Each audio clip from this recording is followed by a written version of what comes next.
நீர்கொழும்பு சிறையில் வந்து நீங்கள் வந்து கிட்டத்தட்ட வந்து மிகப்பெரிய ஒரு கலவரம் வெடித்தது. அந்த கலவரத்தில் வந்து சிறையில் நடந்த கலவரத்தில் கிட்டத்தட்ட 30க்கு மேற்பட்டோர் பலியானார்கள். இந்த செய்தி வந்து ஒரு மிகப்பெரிய ஒரு அதிர்ச்சி தன் ஆசிய பிராந்தியத்தில் மிகப்பெரிய அதிர்ச்சியை ஏற்படுத்தியது. ஒரு சிறை கைதிகள் பாதுகாக்கப்பட்ட ஒரு சிறை கைதிகள் இவ்வளவு தூரம் அடித்து 30 பேர் சாகிறார்கள் என்றால் அது பின்னணியில் ஏதோ உண்டு இதுக்கு காரணம் இருக்கும். அதே மாதிரி சென்னையிலும் நடைபெறுவதற்கு சாத்தியங்கள் நடந்தது. அந்த சதிகள் முறியடிக்கப்பட்டது என்று ஒரு செய்தி, அதிர்ச்சியான செய்தி வந்திருக்கு. அது எப்படி என்று பார்த்தீங்கன்னா வந்து இப்போ இதன் பின்னணி என்னன்னு பார்த்தீங்கன்னா வந்து புழல் சிறையில் வந்து உயர் பாதுகாப்பு பிரிவில் வந்து சில கைதிகள் இருக்காங்க. அவங்களாம் யாருன்னு பார்த்தீங்கன்னா பாஜக மற்றும் இந்து மத தலைவர்களை கொன்ற வழக்கில் கைதான பயங்கரவாதிகள் போலீஸ் பக்ருதீன், பிலால் மாலிக்கு மற்றும் சர்வதேச போதைப்பொருள் கடத்தல்காரர்கள் அடைக்கப்பட்டுள்ளனர். இவங்க எல்லாமே வந்து உயர் பாதுகாப்பு பிரிவில் இருக்கக்கூடியவர்கள். இந்த நிலையில வந்து சமீபத்தில் சிறைக்கு வந்த வெள்ளைக்காளி இவரை வந்து கொலை செய்வதற்காக ஒரு 1 கோடி ரூபாய் பேரம் பேசி ஒரு மற்றொரு ரவுடி கும்பல் வந்து உள்ள வந்து கொலை செய்ய முயற்சி நடந்திருக்காங்க. இது அதிகாரிகளுக்கு வந்து தகவல் எடுத்து இது தொடர்பாக தீவிர விசாரணை நடத்திட்டு இருக்காங்க.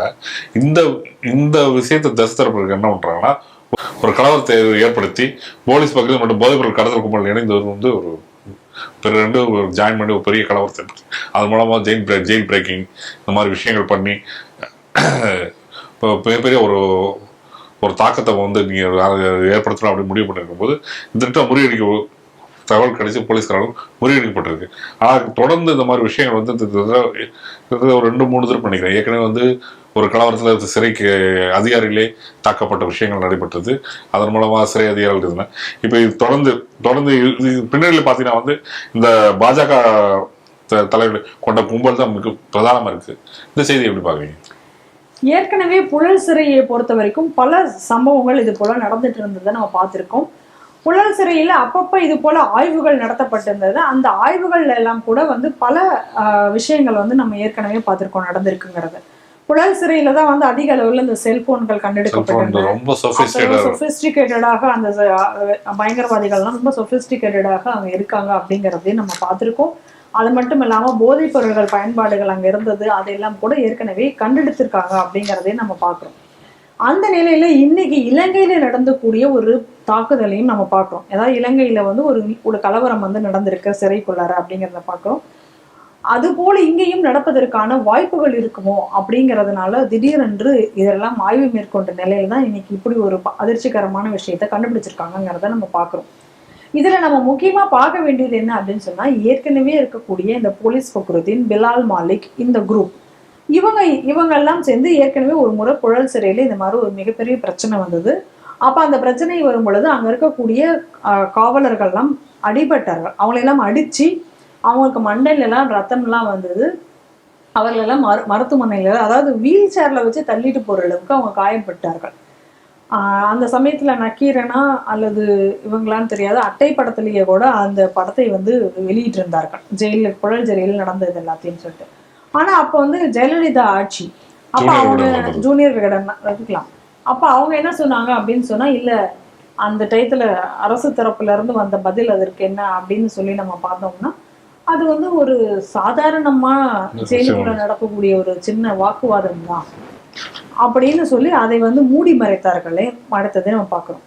அதற்கப்புறமும் கூட இந்த பிலால் மாலிக் அந்த போலீஸ் பக்ருதீன் குரூப்புகள் எங்களுக்கு சாப்பாடு பிரியாணி வழங்கப்படலை, இந்த சாப்பாடு சரியில்லை அப்படின்னு சொல்லி அந்த சாப்பாடு பிளேட்டை வந்து உடைச்சி அதை வைத்து போலீஸ்காரர்களை தாக்கிய சம்பவங்கள்லாம் நடந்ததை நம்ம தொடர்ச்சியாக நம்ம பார்க்கிறோம். இன்னும் சொல்ல போனா இந்த குரூப் வந்து நீதிமன்றத்திலேயே கூட போய் நீதிபதியை மிரட்டியக்கூடிய சம்பவமும் வந்தது. அதற்கான அந்த வீடியோக்கள்லாம் கூட வெளியாகி நமக்கு இந்த தமிழகத்துல அதிர்ச்சி ஏற்படுத்தவே பார்த்தோம். இன்னைக்கு அந்த நிலைமையில தான் இன்னைக்கு புழல் சிறை என்பது இருந்து கொண்டிருக்கிறது. ஏற்கனவே பாருங்க, இதெல்லாம் ஏன் அப்படிங்கிறதையும் நம்ம பார்க்கணும் இல்லையா? தொடர்ந்து இந்த விஐபி ட்ரீட்மெண்ட் கொடுக்கக்கூடிய இந்த மாதிரியான இவர்கள் தான் மீண்டும் மீண்டும் இந்த பிரச்சனைகள் வந்து கொண்டிருக்கிறது. இங்க இருக்கிறதே இவர்கள் வந்து சாதாரண குற்றவாளிகள் கிடையாது. இந்த பயங்கரவாதிகள் கொடூரமாக பலரை கொன்றுவிட்டு இங்க வந்திருக்காங்க. இந்த இஸ்லாமிய இப்ப பாருங்க என்ன கோரிக்கை இன்னைக்கு தமிழகத்துல இந்த தாவேகா ஆட்சி வந்தவர்கள் இருக்கிறது. அதுவும் குறிப்பாக முஸ்லீம் லீக் இந்த கட்சியில வந்து இந்த அவங்களோட கூட்டணியில தாவேகா கூட்டணி வந்ததுக்கு அப்புறம் ஷாஜகானும் மற்றவர்களும் வைத்துக் கொண்டிருக்க கோரிக்கைகள் என்ன?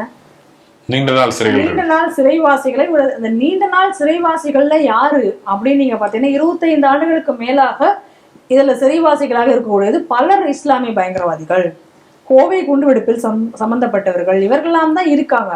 அப்ப இவர்களை எல்லாத்தையும் விடுவிக்க வேண்டும் என்ற கோரிக்கை வரும் பொழுது ஜெயிலுக்குள்ள இருக்கும் பொழுதே அந்த ஜெயில இருக்கக்கூடிய காவலர்களுக்கே அங்க பாதுகாப்பு இல்லை, அங்க வன்முறை கலவரம் ஏற்படுவதற்கான வாய்ப்புகள் இருந்திருக்கிறது, அங்கிருந்தே இவ்வளவு ஆபரேஷன்கள் நடக்கிறது அப்படிங்கக்கூடிய ஒரு சூழ்நிலையில வெளியில வந்தா என்ன நிலைமை ஆகும்? அப்ப எதை இன்னைக்கு இந்த அரசு கோரிக்கையாக முன்வைக்கிறது, அது இன்னைக்கு பரிசீலிக்கப்படும் அப்படின்னு சொல்லிட்டு எப்படி இந்த அமைச்சர்கள் வாக்குறுதி கொடுக்கிறார்கள், இதெல்லாம் நம்ம இங்க கூர்ந்து கவனிக்க வேண்டியிருக்குல்ல. அப்ப இந்த ஏற்கனவே பாருங்க, இதே திமுக ஆட்சியில் இருக்கும்போது ஜெயிலர் ஜெயபிரகாஷ் கொலை வழக்குல சிக்கிய அந்த குற்றவாளிய அவங்க முன்விடுதலை செய்யப்பட்டார், பரோல் என்ன முன்விடுதலை செய்யப்பட்டார். அப்ப போலீஸ்காரர்களுக்கு இன்னைக்கு பாதுகாப்பு இல்லாத ஒரு நிலை என்பது உருவாகி இருக்கிறது. ஏற்கனவே நம்ம தமிழகத்துல நமக்கு என்ன ஒரு ரெக்கார்டு அப்படின்னு சொன்னா, இந்த மாதிரியாக ஜாமீன் பெற்று வெளியில வரக்கூடிய பயங்கரவாதிகள் இன்னொரு கொலை செய்வது அப்படிங்கிறது இங்க வழக்கம். ஏற்கனவே பாடி சுரேஷ், இந்து முன்னணி அமைப்பை சேர்ந்த பாடி சுரேஷ் அவர்களை கொன்ற அதே குற்றவாளி வெளியில வந்துதான் அந்த களியக்காவிலையில வில்சன் என்கக்கூடிய SSI அவர் கொல்லப்பட்டார். அவரை கொண்ட வழக்குல அவன் கைதானான். அதெல்லாம் நம்ம பாக்குறோம். ஸோ இந்த மாதிரியான குற்றவாளிகள் தான், இந்த மாதிரியான பயங்கரவாதிகள் தான் இன்னைக்கு நீண்ட நாளமாக சிறைச்சாலையில் இருக்காங்க. அவர்களையெல்லாம் விடுவிக்க வேண்டும் என்ற கோரிக்கை, அவர்களை விடுவிப்பதை நாங்கள் பரிசீலிக்க போகிறோம் அப்படின்னு சொல்லி இன்னைக்கு இந்த தவிக அரசினுடைய அமைச்சர்கள் இன்னைக்கு சொல்லிட்டு இருக்காங்க அப்படின்னு சொன்னா எவ்வளவு ஒரு ஆபத்தான ஒரு சூழ்நிலையில நம்ம இங்க இருக்கோம் அப்படிங்கிறத பார்க்கணும். ஏற்கனவே இதற்கு ஒரு முன்னோட்டமாக இன்னைக்கு ஒரு சம்பவமும் நடந்திருக்கிறது. இது ஏற்கனவே நம்ம இதே ஸ்ரீ டிவியில நம்ம சொல்லிட்டு இருக்கோம். சித்திக் அப்படிங்கக்கூடிய ஒரு பயங்கரவாதி வெளியில விட்டுருக்காங்க. அது என்னது, இப்ப நீண்ட நாள் பரோல்ல அந்த மாதிரி வெளியில விட்டுருக்காங்க. அப்ப இந்த சித்திக் யாருன்னு பார்த்தா அவருக்கு பின்னாடி இருக்கக்கூடிய பயங்கரவாத பின்னணி என்பது பெரியது. இப்படியாக இந்த மாதிரியான ஒரு சூழ்நிலை இன்னைக்கு தமிழகத்தில் நிலவி கொண்டிருக்கிறது. நல்ல வேளையாக இன்னைக்கு இலங்கையில நடந்த ஒரு சம்பவத்தினால இங்க இருக்கக்கூடிய தமிழக காவல்துறையினர் விழிப்படைந்து புழலை இன்னைக்கு முழுமையாக ஆய்வு செய்ததுனால இங்கேயும் அது போன்ற ஒரு சம்பவம் நடைபெறாமல் இன்னைக்கு தடுக்கப்பட்டிருக்கிறது. ஏற்கனவே சஹாதத் என்ற அமைப்பு, ஒரு இஸ்லாமிய அமைப்பு, இந்த ஜெயிலை தாக்கி அங்க இருக்கக்கூடிய சிறைவாசிகளை எல்லாம் மீட்டெடுப்போம் அப்படிங்கிறதுக்காக இங்க செயல்பட்டதை நம்ம பார்க்கிறோம். அதற்கு பிறகு அதை அந்த ரிப்போர்ட் எல்லாம் கையில கிடைச்சி இப்ப அந்த குழு முடக்கப்பட்டது. அதுக்கான வழக்குகள்லாம் நடந்தது. NIA அந்த வழக்கை எடுத்து நடத்தி கொண்டிருக்கிறது. இன்னும் அந்த வழக்கு நடந்து கொண்டிருக்கிறதுன்னு பார்க்கிறோம். இப்ப அதுல உள்ளவங்க கூட பல பேரை இன்னைக்கு ஜாமீனில் விடுதலை செய்திருக்கிறார்கள் என்ற செய்தியை கூட நம்ம பார்க்க வேண்டியதாக இருக்கிறது. அப்ப இப்படிப்பட்ட சம்பவங்கள் தமிழகத்தை சுற்றி தொடர்ந்து நடந்து கொண்டிருக்கக்கூடிய நிலையில இன்னைக்கு இந்த மாதிரியான ஒரு சம்பவம் என்பது ஏற்கனவே நம்ம சொன்னதுதான். புழல் அப்படிங்கக்கூடிய இதுல பல முறை சரியான செக்யூரிட்டி இல்லாம ஒரு சூழ்நிலை என்பது நிலவி கொண்டிருக்கிறது என்பதை நம்ம பார்க்கிறோம்.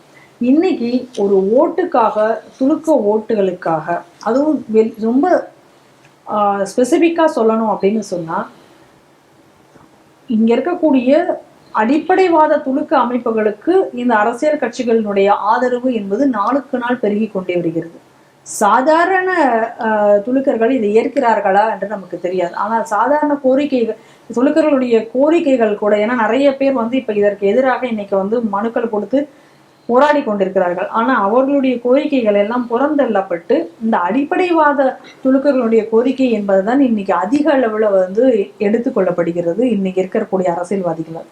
அவர்களால் இன்னைக்கு என்ன நிலைமை வந்திருக்கு அப்படின்னு சொன்னா, இங்க இருக்கக்கூடிய காவல்துறையினருக்கே கூட பாதுகாப்பு இல்லை அப்படிங்கக்கூடிய ஒரு சூழ்நிலை என்பது இன்னைக்கு உருவாகி கொண்டிருக்கிறது. அதனால இந்த தவிக அரசு இன்னைக்கு இதை எல்லாத்தையும் சிந்திக்கிறதா, இந்த மாதிரியான சுற்றிலக்கூடிய ஆபத்துக்களை அவர்கள் உணர்ந்துதான் இருக்கிறார்களா என்பது குறித்து நமக்கு தெரியவில்லை. ஆனா இந்த அரசு நிச்சயமாக விழிப்புணர்வோடு செயல்பட வேண்டிய ஒரு காலகட்டம் என்பதை புரிந்து கொள்ள வேண்டும். இந்த முன்விடுதலை என்ற கோரிக்கையே ஆபத்தானது என்பதை இதையெல்லாம் மையப்படுத்தி தான் நாம் மீண்டும் மீண்டும் நாம் சொல்லிக் கொண்டிருக்கிறோம்.